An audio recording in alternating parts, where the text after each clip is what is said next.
শিক্ষার্থীবৃন্দ, আজকের আলোচনা ষষ্ঠ শ্রেণী, বিষয় গণিত, অনুশীলনী 1.5, অধ্যায় স্বাভাবিক সংখ্যা ও ভগ্নাংশ। প্রশ্ন নং 5-এর গ। প্রশ্নটি হলো 2 সমস্ত 5 ভাগের 2, 7 সমস্ত 5 ভাগের 1 এবং 2 সমস্ত 25 ভাগের 22-এর লসাগু নির্ণয় করো।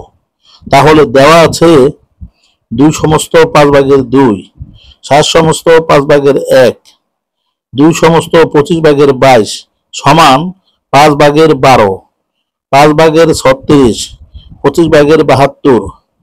এখন এই ভগ্নাংশগুলোর লসাগু নির্ণয় করতে হলে লবগুলোর লসাগু এবং হরগুলোর গসাগু বের করতে হবে। এখানে 12, 36 এবং 72-এর লসাগু 72, আবার 5, 5 এবং 25-এর গসাগু সমান 5, অর্থাৎ লবগুলোর লসাগু 72 এবং হরগুলোর গসাগু 5। আমরা জানি প্রদত্ত ভগ্নাংশের লসাগু সমান লবগুলোর লসাগু ভাগ হরগুলোর গসাগু। এখানে লবগুলোর লসাগুর মান 72 এবং হরগুলোর গসাগুর মান 5 সমান 14 সমস্ত 5 ভাগের 2। উত্তর: প্রদত্ত ভগ্নাংশের লসাগু 14 সমস্ত 5 ভাগের 2। ধন্যবাদ সকলকে।